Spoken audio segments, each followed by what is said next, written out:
Bonjour, c'est Corinne. Je vous retrouve pour un podcast un peu particulier aujourd'hui puisque j'ai un message à délivrer. Alors ce message va s'adresser aux personnes qui sont dans des relations type flamme jumelle, des relations un peu hors normes, bouleversantes, où il y a une grande intensité, une grande proximité vibratoire, c'est profond, ça vibre. Mais malheureusement, souvent, dans la réalité, l'amour n'arrive pas vraiment à se construire. En tout cas, il n'y a pas de véritable relation. C'est compliqué. Donc, ça concerne vraiment ces histoires où d'un côté, on ne sait pas ce qui se passe. Il y a quelque chose d'inexplicable, de très fort et de puissant. Ça, c'est dans l'énergie, dans la vibration, dans le ressenti. Mais concrètement, dans la réalité, ça ne prend pas. C'est une histoire d'amour qui n'arrive pas à se mettre en place, à s'incarner réellement dans la matière. Et donc, comme vous le savez, souvent je médite, on va dire que je médite tous les jours et parfois j'ai des messages qui arrivent. Encore une fois, on est toujours très très prudent. Ces messages, est-ce qu'ils sont livrés par mon inconscient, par mon âme? Est-ce que c'est une guidance? Je n'en sais rien. Moi, je pose juste mon crayon sur un papier et parfois, il y a des choses, des messages qui arrivent. Voilà, et là j'en ai eu un assez long finalement, et qui concerne vraiment justement ces personnes dans ces parcours complètement atypiques, qui sont en extrême souffrance et qui souvent n'arrivent pas à sortir la tête de l'eau. Et donc voilà, je dédie ce message à ces personnes-là, et c'est un espoir finalement, puisque le titre que j'ai reçu pour ce message, c'est « Flamme jumelle, la voie de la libération ». Voilà, donc je vais vous le lire, je pense qu'il est vraiment, vraiment important d'écouter chaque mot, de s'en imprégner. Si ça heurte parfois votre ego, c'est qu'il y a quelque chose à comprendre, c'est qu'il y a peut-être encore des petits caps à passer. Si ça vibre fort avec vous, c'est que vous êtes prêt à passer ce cap, à aller dans cette voie de la libération. Et si c'est une évidence pour vous et que ça ne vous fait pas du tout souffrir, c'est que certainement vous êtes déjà dans cette voie de la libération. Donc écoutez bien, moi je vous conseille pour écouter ce message, peut-être de vous mettre un peu dans un état aussi de réception, avec peut-être des écouteurs, dans un endroit calme où vous êtes vraiment en écoute, en pleine conscience, voilà tout simplement. Et vous me direz ce que vous en pensez. Donc voici le message, je vous le lis. La voie de la libération est l'unique chemin à emprunter dans cette histoire inextricable entre deux partenaires qui ne sont pas prêts à exprimer l'amour vrai. Ils évoluent en étant toujours gouvernés par la voix de leur ego en souffrance. Ils n'arrivent pas à se libérer de ce mental contrôlant qui les empêche de vibrer l'amour inconditionnel. Il n'y a qu'un seul chemin, c'est la voie du cœur, un cœur libre de tout attachement. L'amour n'emprisonne jamais, il libère, il expanse. À chaque fois que vous vous contractez, vous empêchez l'amour de circuler. C'est toujours vécu comme cela dans ces histoires qui n'arrivent pas à se construire. Il y a trop de contraction, de fermeture. Prenez l'image d'une mère. Est-ce que son amour pour son enfant est souffrant lorsqu'il prend son envol? Non, elle est heureuse pour lui. Alors pourquoi n'arrivez-vous pas à vous détacher d'un partenaire qui ne veut pas de cette relation? Pourquoi ne vous comportez-vous pas comme avec votre enfant? Parce que vous avez des attentes, des besoins. Vous n'en avez pas pour votre enfant. C'est la seule raison. Donc l'ennemi ici est bien votre mental ego qui attend quelque chose de précis dans cette histoire, et comme il ne l'obtient pas, il souffre. Tout cela n'est pas de l'amour. C'est une forme d'attachement avec beaucoup d'attentes. Soyez au-delà de ça. Allez beaucoup plus loin dans votre chemin de guérison et libérez-vous de cet attachement qui n'a plus de sens tant que l'amour n'est pas partagé et tant que le lien n'est pas apaisé. Votre emprise vis-à-vis de cette personne est mentale. L'âme n'est jamais sous emprise. L'âme sait ce qu'est l'amour véritable et elle n'en souffre jamais. C'est le personnage qui exprime sa souffrance. Il ne veut rien lâcher. Si cette histoire n'était que spirituelle, il n'y aurait plus rien à raconter. L'amour serait vécu indépendamment de la situation réelle dans la matière. C'est parce que le personnage égo est en souffrance que toutes ces histoires prennent une telle proportion. Mais cela n'en vaut pas la peine. Libérez-vous de vos attaches et de vos emprisonnements. Acceptez de perdre ce que le personnage égo souhaite garder coûte que coûte, et accepter de vivre et de ressentir ce que l'âme a déjà. Vous n'êtes jamais dépossédé de l'amour, car ce n'est pas un bien matériel, c'est une énergie qui ne cesse de circuler. Pourquoi vouloir la contraindre, l'obliger, la faire entrer dans un moule, dans une case ? Il n'y a jamais de case en amour. L'amour s'exprime et se vibre, c'est tout, sans attente, sans condition. C'est l'humain qui espère autre chose. Alors pourquoi espérer cela avec quelqu'un qui ne veut pas ? Pourquoi ne pas l'espérer avec quelqu'un qui est prêt à cela ? Il n'y a pas un amour plus grand qu'un autre. Il y a un amour qu'on laisse libre ou un amour qu'on enferme. Que choisissez-vous ? La libération vient du cœur et de l'abandon des attentes égotiques. Vous vous faites beaucoup de mal en vous accrochant à l'histoire impossible. Vous ne vivez plus dans la réalité de ce qui est, mais dans l'illusion de ce qui n'est pas. Ce n'est plus de l'amour. C'est l'expression d'un ego qui ne veut pas capituler.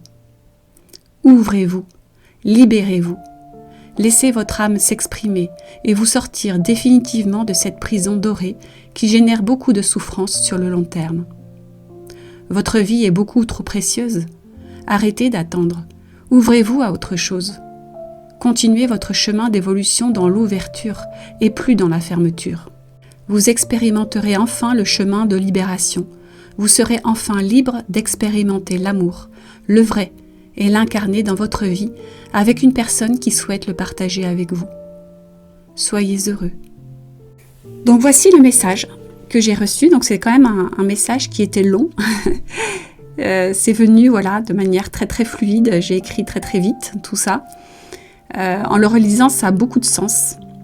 À la fois, on voit ce côté où on ne renie pas ce qui est vécu, ce qui est ressenti, mais où on voit bien que l'emprise, c'est l'ego, encore une fois. C'est le personnage qui ne veut pas justement capituler, c'est ce qui est dit dans ce message-là. Lui, il s'accroche. Et là, on est vraiment justement dans ce fonctionnement de notre fabuleux protecteur. Notre ego, c'est un protecteur avant tout, il faut bien en avoir conscience. Il est là à l'origine, dans le côté instinctif, pour nous protéger des dangers. Mais là, on voit bien que cette protection n'a plus aucun sens. C'est parce que le personnage, souvent, est blessé dans ce type de relation et d'amour. Il y a encore beaucoup de blessures et donc, il n'y a pas d'apaisement suffisant pour se dire « Ok, l'amour est bien ressenti, l'amour est bien là, mais je n'ai pas d'attente à avoir, je n'ai pas de besoin vis-à-vis de ça et je dois lâcher. Je dois lâcher la relation dans la matière, dans la réalité. Je ne dois pas m'y accrocher puisque concrètement, il n'y a rien. Et si la personne en face n'est pas prête justement à vivre cela, ça ne sert à rien de s'accrocher.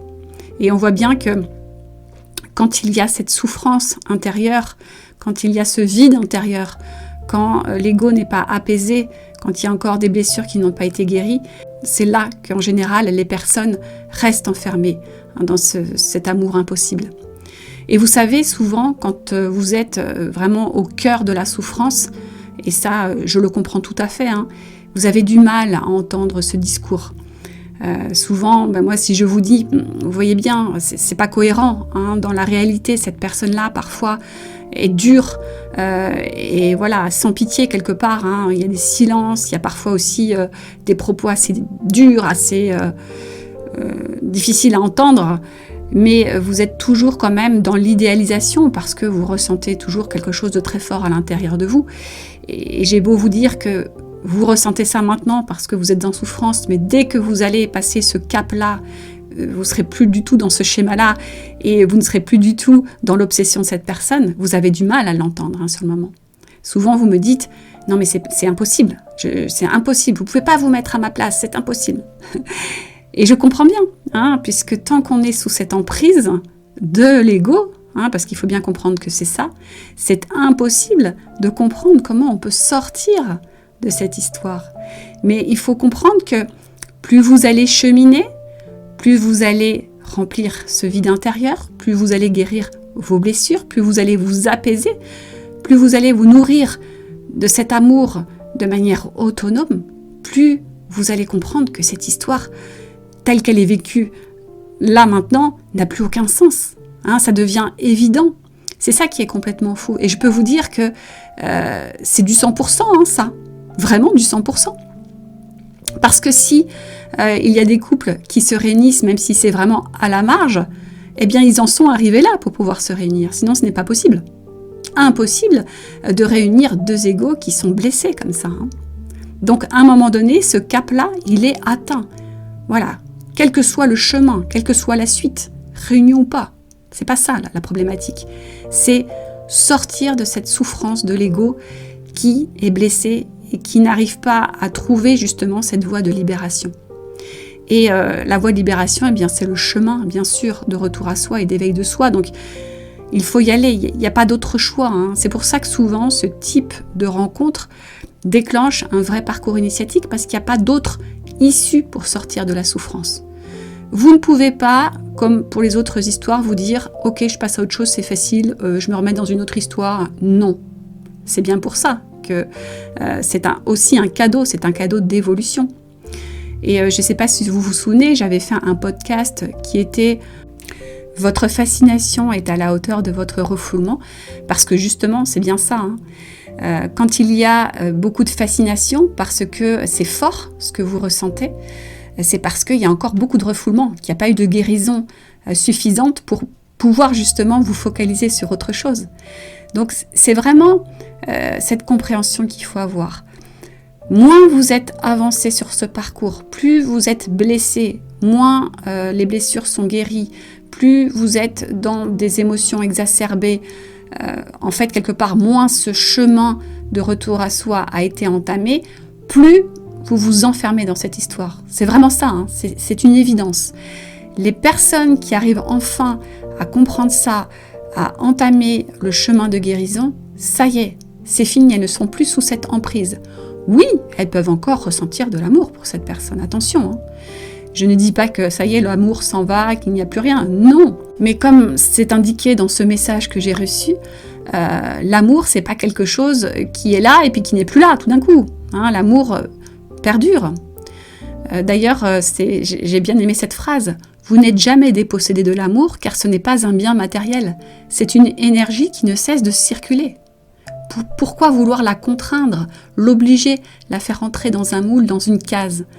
Et c'est bien ce qu'on retrouve dans ce parcours souvent dit de flamme jumelle, c'est qu'on essaie de faire entrer cette histoire d'amour dans une case particulière. Et souvent cette case de la spiritualité dans cette forme-là, flamme jumelle, concept un peu New Age, c'est une façon de rester dans le déni et de ne pas prendre la voie de la libération justement. Parce que c'est rassurant quand l'ego est encore très blessé de se dire eh bien voilà, quoi qu'il arrive, je vais rester dans l'histoire, la personne va revenir et voilà, je n'ai pas besoin de faire quelque part le deuil de cette relation. C'est ça la problématique. Hein. Et tant que vous restez enfermé dans ce concept, vous n'êtes pas du tout sur la voie de la libération. Et encore une fois, si sur votre chemin, cette personne est amenée à vivre quelque chose avec vous, c'est bien en empruntant la voie de la libération que vous allez pouvoir justement exprimer cet amour avec cette personne-là. C'est pas du tout en restant focalisé sur elle, puisque dans ce cas-là, vous allez lui mettre une pression et voilà, il ne se passera rien. Et vous savez très bien que vivre une histoire d'amour en n'ayant pas fait ce chemin de guérison, en étant toujours dans un ego blessé, ça ne fonctionnera pas, il y aura toujours des problématiques.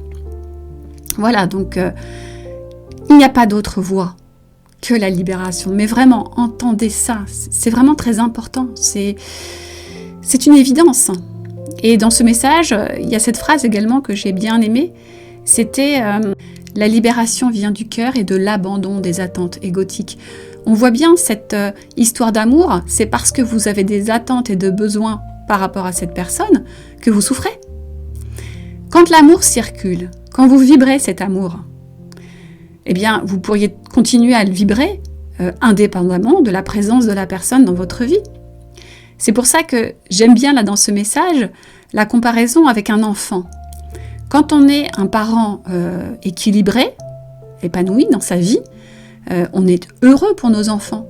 Quand à un moment donné notre enfant prend justement son envol, que ça y est, il commence à vivre sa vie, qu'il se détache de nous, eh bien forcément on est heureux pour lui.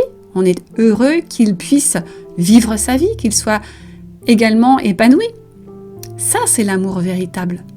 Aimer quelqu'un, ce n'est pas le contraindre à quoi que ce soit, c'est le voir s'épanouir. Pourquoi dans cette histoire, vous n'y arrivez pas ?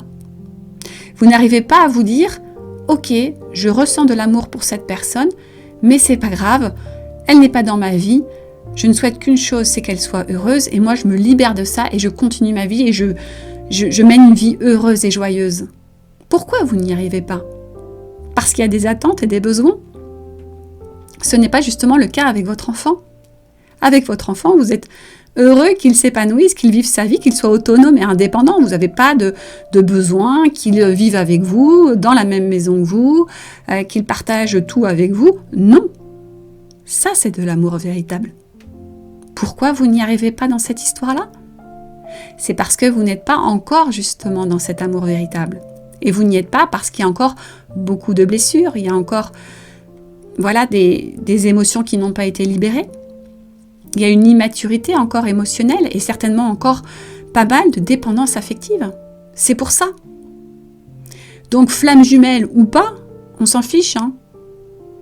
Si vous voulez, maintenant que je reçois beaucoup de personnes qui sont soit dans ce parcours-là ou dans un amour plus classique, c'est toujours le même schéma.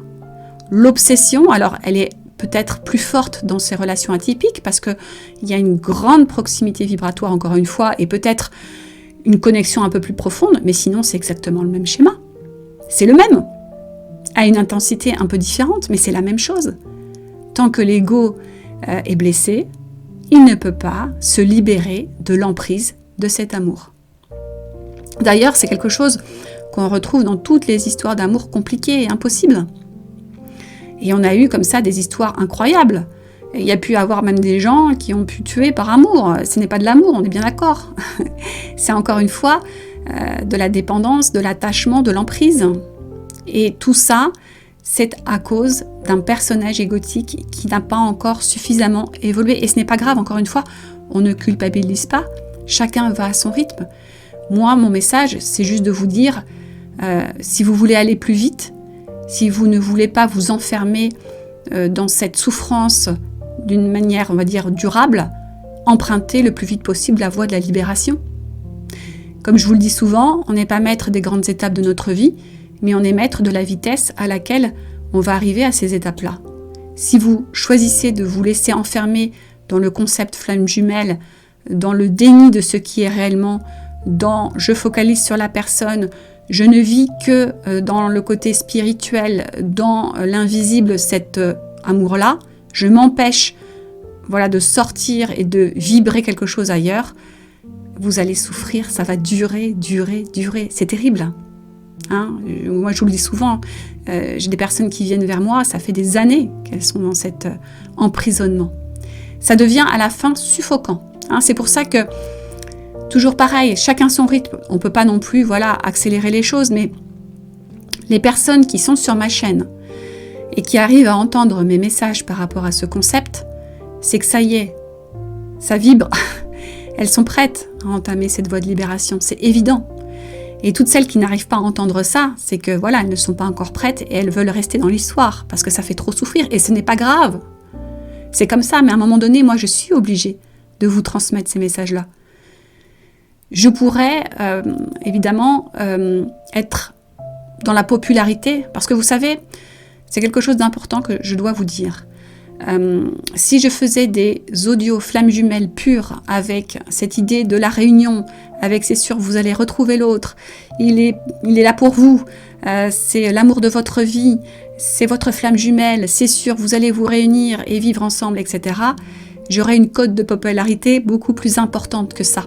C'est évident, mais ce n'est pas le but de ma chaîne. Moi, justement, c'est de faire sortir les personnes de la souffrance. Ce n'est pas d'être populaire. Je n'ai pas envie de jouer un jeu. Je veux vous emmener sur la vraie voie de libération. Et ce serait vous mentir que de vous emmener sur cette notion de « oui, l'autre va revenir. Oui, c'est sûr. Vous allez vivre avec cette personne un amour. Quelque chose va se mettre en place dans la matière. » Ce serait vous mentir, je n'en sais rien.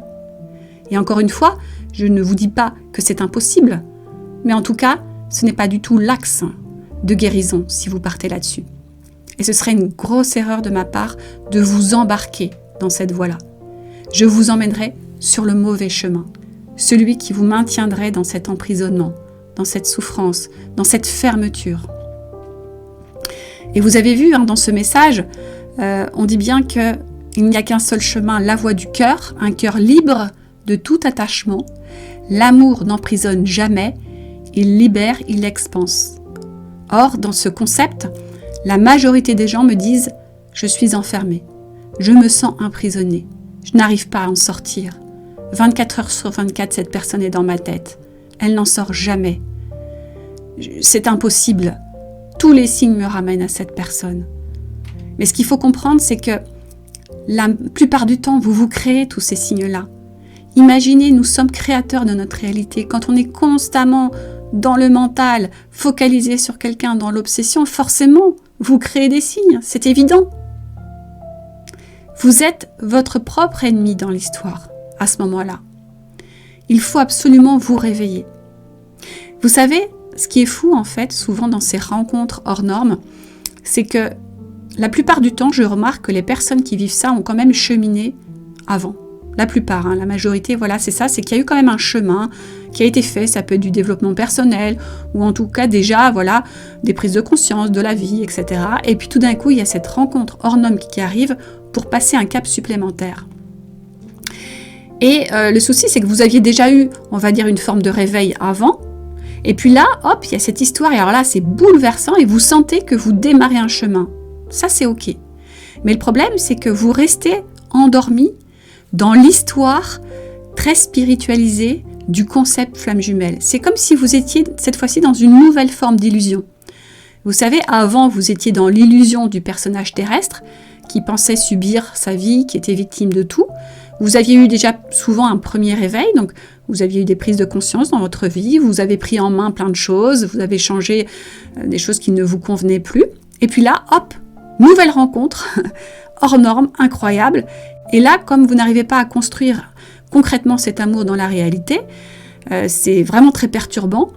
Et là, c'est trop difficile de vous imaginer sans cette personne-là. Et donc là, vous vous endormez dans le concept. Et alors, ce n'est pas de votre faute, puisque dès que vous commencez à faire des recherches sur Internet, YouTube et tout ça, vous tombez sur toutes ces chaînes qui vont justement nourrir cette histoire-là incroyable de flamme jumelle, une seule âme scindée en deux. Vous savez bien que tout ça, on n'en sait rien. On ne pourra jamais rien prouver. Je ne dis pas que ça n'existe pas. Mais on ne doit pas s'attacher à quelque chose d'hypothétique, tant que ça nous fait souffrir, on est d'accord. Donc, vous restez endormi là-dedans, jusqu'à ce qu'il y ait un second réveil. Et ce second réveil, ce sera la voie de la libération. Et moi, je suis là pour vous guider, justement, dans ce second réveil. Sinon, encore une fois, vous êtes dans une autre forme d'illusion. Ce serait un peu, vous savez, comme cette histoire, ce film, où il y a des rêves dans des rêves, là, avec Leonardo DiCaprio, Inception, où ce sont des rêves qui s'enchaînent. Imaginons, vous vous endormez, vous faites un rêve, et dans le rêve, vous rêvez. Mais ce serait un peu ça. C'est-à-dire que le premier rêve, ce serait l'illusion du personnage terrestre. Et puis, hop, deuxième rêve, c'est le concept flamme jumelle. Mais vous êtes toujours endormi. Vous êtes seulement dans une autre forme d'illusion, quelque part. Ça, c'est pas du tout la voie de la libération, on est d'accord. Et à un moment donné, vous avez ce second réveil. Et moi, c'est le but de ma chaîne. C'est de vous provoquer ce second réveil. Ce n'est pas de vous laisser enfermer dans cette seconde illusion. Parce que vous n'allez pas être libéré si vous restez là-dedans. Il faut absolument passer ce deuxième cap. Et enfin, vous sortirez de cet emprisonnement. Enfin, vous serez libre de tout attachement. C'est ça, le chemin d'éveil de soi. On ne reste dans aucune forme d'attachement, surtout si elle est souffrante, comme celle que vous vivez. Vous imaginez ? D'ailleurs, dans le message, il y a cette phrase « Votre emprise vis-à-vis de cette personne est mentale. L'âme n'est jamais sous emprise. L'âme sait ce qu'est l'amour véritable et elle n'en souffre jamais. C'est le personnage qui exprime sa souffrance, il ne veut rien lâcher. » Vous voyez bien, donc c'est encore les derniers liens d'attachement qui sont difficiles à lâcher. C'est normal parce qu'il y a encore sûrement des blessures. Quand on découvre un amour si puissant au travers d'une personne, il y a vraiment cette connexion à quelque chose de profond en vous, forcément en nous. Et donc, ça réveille cette flamme intérieure. Et là, on se dit, ça y est, voilà, j'ai atteint le Graal. Le problème, c'est que ce Graal a été atteint au travers d'une personne. Et c'est bien fait parce qu'à chaque fois, cette histoire s'arrête. Très rapidement, 98% des cas, vraiment rapidement, pouf, l'histoire s'arrête. Il y a une personne qui décide d'arrêter la relation. Et alors là, l'extrême souffrance arrive. Et donc, c'est tellement souffrant de se dire « il va falloir que je retrouve cet état-là sans cette personne », ça vous paraît complètement impossible. Donc forcément, l'ego, qu'est-ce qu'il se dit ? Je ne lâche pas.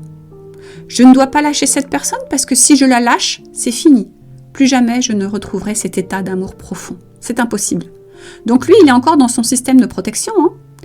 Et le concept, flamme jumelle, c'est encore une fois rester dans cette illusion, pour ne pas lâcher justement cet attachement. Ça fait trop peur. Encore une fois, cette histoire de lâcher le bord de la piscine et se retrouver au milieu du grand bain, ou lâcher la main de nos parents quand on apprenait à marcher. C'est exactement la même chose, ça fait peur. Et ça renvoie évidemment à beaucoup de blessures de l'enfance, souvent. Mais ne vous inquiétez pas, c'est possible de lâcher ce bord de la piscine. Et là, vous serez libéré. Quand vous pouvez nager au milieu du bassin, c'est une libération que de rester tout le temps au bord de la piscine, vous comprenez bien. Donc, il va falloir passer ce cap. Sortez de cet emprisonnement, sortez de cette histoire de flamme jumelle, sortez de ce concept qui n'a plus aucun sens. Mais vraiment, je vous le dis, encore une fois, on ne pourra jamais rien prouver par rapport à ça. Je ne renie pas du tout le lien qui vous lie à cette personne, ce lien profond, cette connexion que vous ressentez. Oui, ça existe, bien sûr. Mais ce concept, soyez cohérents. Est-ce qu'il existe ? On n'en a aucune idée. Et si je vous disais que moi, je reçois de plus en plus de personnes qui m'appellent et qui me disent « je suis flamme jumelle », est-ce que ça a du sens ? Non. Personne ne pourra vous dire « vous êtes flamme jumelle ». Ni le confirmer, ni l'infirmer, c'est impossible. Ni moi, ni personne. On ne sait pas. On n'a pas à mettre d'étiquette. Encore une fois, c'est l'expérience qui compte. Qu'est-ce que vous voulez ? Vous emprisonner ? Rester accroché à une personne qui n'est pas là ? Qui peut vous faire souffrir ? Même en étant dans le silence ? Et souvent, cette personne-là n'est pas toxique. Il y a en général, quand vous êtes vraiment dans ce type de relation-là, avec une belle connexion, il n'y a pas de manipulation. On n'est pas face à un pervers narcissique, pas du tout. Mais c'est une personne qui n'est pas du tout en capacité de vivre cet amour. C'est tout, il faut l'accepter. Il n'y a aucun problème, sans jugement. D'ailleurs, à un moment donné, dans ce message, on parle d'apaisement du lien. Ça, c'est important, justement. Je vais essayer de retrouver la phrase. Donc la phrase, c'est « tout cela n'est pas de l'amour, c'est une forme d'attachement avec beaucoup d'attente. Soyez au-delà de ça, allez beaucoup plus loin dans votre chemin de guérison et libérez-vous de cet attachement qui n'a plus de sens tant que l'amour n'est pas partagé et tant que le lien n'est pas apaisé. » En fait, c'est comme si vous deviez absolument revenir en conscience. En conscience, qu'est-ce qui se passe ? Est-ce que dans l'instant présent, cet amour est partagé ? Est-ce qu'il y a cette volonté de vouloir réellement le partager là, dans la matière ? Oui ou non ? Si c'est oui, pas de problème. Si c'est non, on arrête. On arrête de s'accrocher. Vraiment. Et on apaise le lien. Ça ne veut pas dire je ne m'accroche plus à la personne et puis je la juge, je la critique, j'ai plein de reproches vis-à-vis d'elle. Non, c'est pas ça. On apaise le lien. On n'a pas de jugement à avoir vis-à-vis de cette personne. La voie de la libération, c'est vraiment se focaliser sur soi, apaiser le lien, ne pas être dans le jugement de l'autre. Et une fois qu'on a fait tout ce travail de libération, c'est là où, à nouveau, on peut s'ouvrir à la vie. Et en général, c'est là qu'on arrive à vibrer cet amour, souvent dans une autre relation. C'est souvent le cas. Donc, il n'y a vraiment pas de stress à avoir vis-à-vis de cette voie de la libération. Au contraire, c'est la bouffée d'oxygène qui va vous sortir de cette impasse. Vous savez, souvent, les gens qui vivent ce parcours-là hors norme et qui sont dans la souffrance me disent « J'aimerais retrouver ma vie d'avant, avant cette rencontre où tout allait bien dans ma vie. » Et je leur dis certainement que tout n'allait pas si bien dans votre vie à cette époque-là parce que vous étiez peut-être dans une autre forme d'illusion, mais que cette rencontre vous a réveillé et que pour l'instant vous êtes tellement sous l'emprise que c'est extrêmement souffrant. Mais ce côté de vie d'avant où vous êtes dans la libération, dans la légèreté, vous allez le retrouver après. Et cette fois-ci de manière beaucoup plus puissante, puisque vous ne serez plus du tout ni dans l'illusion du personnage terrestre qui est victime et qui subit tout, ni dans l'illusion de ce concept flamme jumelle. Vous serez sorti de ces deux illusions. Imaginez-vous cette libération. À nouveau, vous pouvez vraiment vivre votre vie de manière beaucoup plus légère. Ça y est, ces liens d'attachement ne seront plus là. Et en général, c'est là que de belles surprises arrivent. Donc, vraiment, empruntez cette voie de la libération. Je vous le dis, et c'est possible. Moi, j'ai vraiment pu guider beaucoup de personnes sur cette voie de libération. C'est aussi ce que je propose dans mon accompagnement. Et c'est un plaisir de voir les gens petit à petit s'ouvrir à niveau et se dire mais comment j'ai pu rester emprisonnée là-dedans? Mais comment c'est possible? Voilà. Donc, c'est tout à fait envisageable d'emprunter cette voie de la libération. Il ne faut pas avoir peur. Il n'y a aucune peur à avoir. Vraiment. Voilà, je vais en rester là sur ce podcast. J'espère que ce message vous aura parlé et que ça va faire des petits déclics à l'intérieur de vous. Moi, je suis juste là pour vous guider, pour vous emmener justement sur cette voie de la libération et surtout pas dans une voie d'enfermement. Une personne qui vous guide n'est pas là pour vous enfermer dans autre chose, ça n'a pas de sens. Un guide, il est là pour vous donner les bonnes clés pour vous libérer et pour devenir autonome dans cette libération. Surtout pas, encore une fois, vous rendre dépendant de lui. Ce serait un mauvais guide, ça. On ne doit surtout pas cultiver la dépendance, quelle qu'elle soit. Donc on s'enferme dans aucun dogme, aucun concept, aucune dépendance. On se libère, c'est ça, c'est vraiment un chemin de libération. Voilà, je vous dis à très bientôt pour d'autres sujets. Et puis d'ici là, suivez cette petite voix intérieure qui vous appelle. À bientôt, au revoir.